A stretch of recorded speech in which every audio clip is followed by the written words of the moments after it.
স্বাগতম তোমাদের প্রিয় চ্যানেল অধ্যয়ন শুরু করার আগে বইটি খুলে রাখুন আর আমার সাথে পড়তে থাকুন। আমাদের এই ছোট্ট চ্যানেলটি সাবস্ক্রাইব করতে ভুলবেন না। চলুন শুরু করি। Sardar Vallabhbhai Patel, 1875 to 1950, a young Gujarati lawyer during the Kheda Satyagraha, Vallabhbhai rose to be the first Deputy Prime Minister and Home Minister of Free India. Patel was ushered into Indian freedom movement following a meeting with Gandhi in October 1917. Henceforth, he emerged as an avid supporter of Gandhi and played a prominent role in Gujarat Satyagrahas of Kheda and Bardoli. It was during the Bardoli Satyagraha that the women of Bardoli bestowed upon him the title of Sardar, meaning chief or leader. Sardar Vallabhbhai Patel 1875 থেকে 1950 খেদা সত্যাগ্রহের সময় একজন তরুণ গুজরাটি আইনজীবী। বল্লভভাই স্বাধীন ভারতের প্রথম উপ-প্রধানমন্ত্রী এবং স্বরাষ্ট্রমন্ত্রী হন। 1917 সালের অক্টোবরে গান্ধীর সাথে সাক্ষাতের পর প্যাটেল ভারতীয় স্বাধীনতা আন্দোলনে প্রবেশ করেন। অতঃপর তিনি গান্ধীর একজন আগ্রহী সমর্থক হিসাবে আবির্ভূত হন এবং খেদা ও বারদোলির গুজরাট সত্যাগ্রহে একটি বিশিষ্ট ভূমিকা পালন করেন। বারদোলি সত্যাগ্রহের সময় বারদোলির মহিলারা তাকে সর্দার অর্থ প্রধান বা নেতা উপাধিতে ভূষিত করেন। As Home Minister, he led the task of integrating into India nearly 565 princely states that had become independent following the lapse of British paramountcy in 1947, earning him the title of Iron Man of India, or the Unifier of India. His birthday, the 31st of October, is celebrated every year as Rashtriya Ekta Divas since 2014. Having played a key role in establishment of modern All India Services system, he is also remembered as Patron Saint of India's civil servants. স্বরাষ্ট্রমন্ত্রী হিসাবে তিনি প্রায় 565টি রাজকীয় রাজ্যকে ভারতে একীভূত করার কাজটি নেতৃত্ব দিয়েছিলেন, যেগুলি 1947 সালে ব্রিটিশ সর্বোত্তম ক্ষমতার অবসানের পরে স্বাধীন হয়েছিল। তাকে ভারতের লৌহমানব বা ভারতের একীকরণকারী উপাধি অর্জন করেছিল। তার জন্মদিন 31 অক্টোবর 2014 সাল থেকে প্রতি বছর রাষ্ট্রীয় একতা দিবস হিসাবে পালিত হয়। আধুনিক সর্বভারতীয় পরিষেবা ব্যবস্থা প্রতিষ্ঠায় গুরুত্বপূর্ণ ভূমিকা পালন করে। তাকে ভারতের বেসামরিক কর্মচারীদের পৃষ্ঠপোষক সন্ত হিসাবেও স্মরণ করা হয়। Significance of local agitations. These local agitations served as a demonstration of Gandhian politics and techniques. They helped Gandhi find his feet among Indians and study their problems firsthand. During these agitations, Gandhi earned respect and commitment of an entire generation of political workers. They were especially impressed by his willingness to take up the cause of ordinary Indians. Gandhi was the first Indian nationalist leader who identified his life with the life of the common people. Finally, the success of these agitations gave Gandhi the confidence to later launch an All India Satyagraha against Rowlatt Act in February 1919. স্থানীয় আন্দোলনের তাৎপর্য। এই স্থানীয় আন্দোলনগুলি গান্ধীবাদী রাজনীতি ও কৌশলের প্রদর্শন হিসাবে কাজ করেছিল। তারা গান্ধীকে ভারতীয়দের মধ্যে তার পা খুঁজে পেতে এবং প্রথমে তাদের সমস্যাগুলি অধ্যয়ন করতে সাহায্য করেছিল। এই আন্দোলনের সময় গান্ধী রাজনৈতিক কর্মীদের একটি সম্পূর্ণ প্রজন্মের সম্মান এবং প্রতিশ্রুতি অর্জন করেছিলেন। তারা বিশেষত সাধারণ ভারতীয়দের জন্য তার ইচ্ছার দ্বারা প্রভাবিত হয়েছিল। গান্ধী হলেন প্রথম ভারতীয় জাতীয়তাবাদী নেতা যিনি তার জীবনকে সাধারণ মানুষের জীবনের সাথে চিহ্নিত করেছিলেন। অবশেষে এই আন্দোলনের সাফল্য গান্ধীকে পরে 1919 সালের ফেব্রুয়ারিতে রাওলাট আইনের বিরুদ্ধে সর্বভারতীয় সত্যাগ্রহ শুরু করার আত্মবিশ্বাস দেয়। According to Judith Brown, a historian and a biographer of Gandhi, the significance of these early agitations lay in the recruitment of subcontractors who would serve as Gandhi's lifelong lieutenants and included Rajendra Prasad, Anugraha Narayana Sinha and J.B. Kirpalani in Chamaparan. Vallabhbhai Patel, Mahadev Desai, Indulal Yajnik and Shankarlal Bankar in Ahmedabad and Kheda. But this view is criticized as too simplistic, as these agitations ultimately paved the way for Gandhi's emergence as an all-India leader. Judith brown, একজন ঐতিহাসিক এবং গান্ধীর জীবনীকার, এর মতে এই প্রাথমিক আন্দোলনের তাৎপর্য ছিল সাব কন্ট্রাক্টর নিয়োগের মধ্যে যারা গান্ধীর আজীবন লেফটেন্যান্ট হিসেবে কাজ করবে এবং চামাপুরানে রাজেন্দ্র প্রসাদ, অনুগ্রহ নারায়ণ সিনহা এবং জে.বি. কৃপালানিকে অন্তর্ভুক্ত করবে।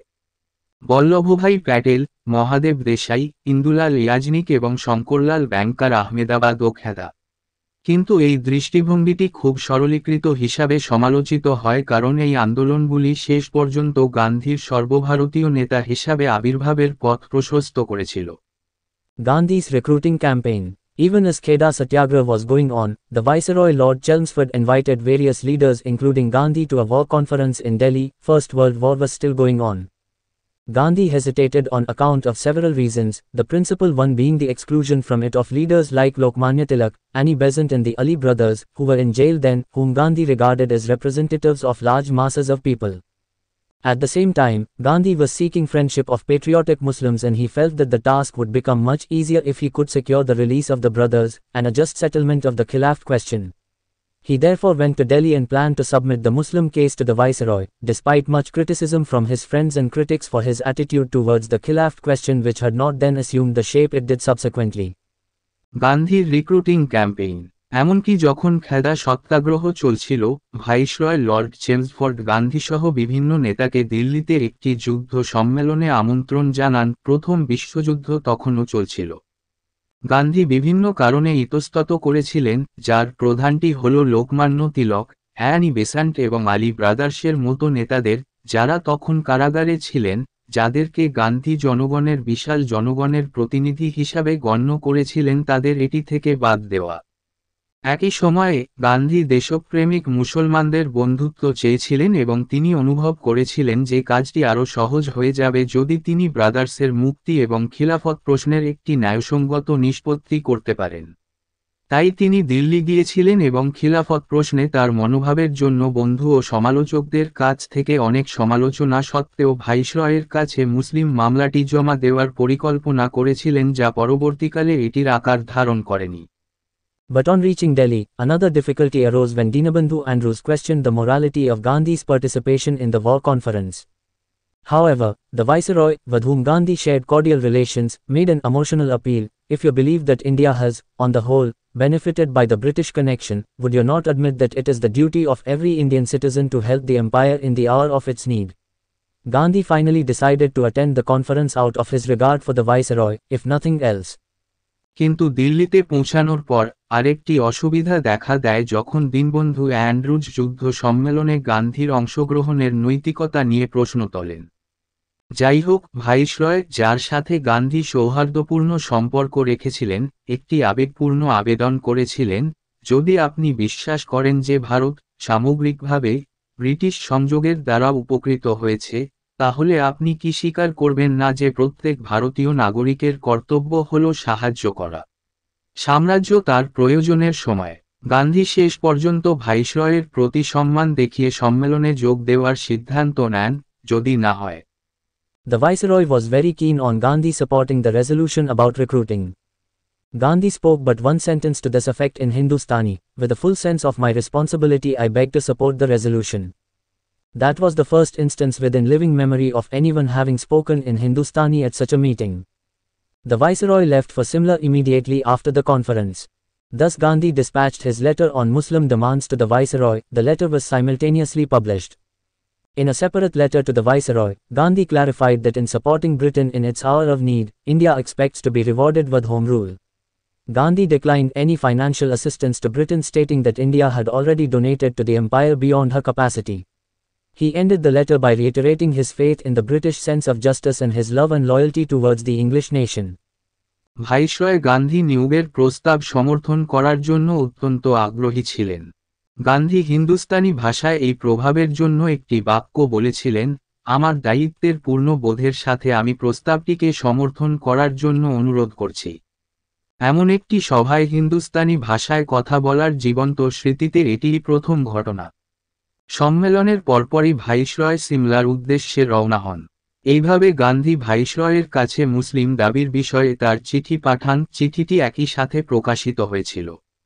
ভাইসরয়ের কাছে একটি পৃথক চিঠিতে গান্ধী স্পষ্ট করেছিলেন যে ব্রিটেনকে তার প্রয়োজনের সময়ে সমর্থন করার জন্য ভারত হোম রুল দিয়ে পুরস্কৃত হওয়ার প্রত্যাশা করে।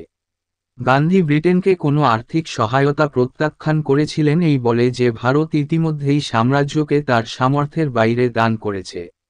তিনি ব্রিটিশদের ন্যায়বিচারের প্রতি তার বিশ্বাস এবং ইংরেজ জাতির প্রতি তার ভালোবাসা ও আনুগত্য পুনর্ব্যক্ত করে চিঠিটি শেষ করেছিলেন।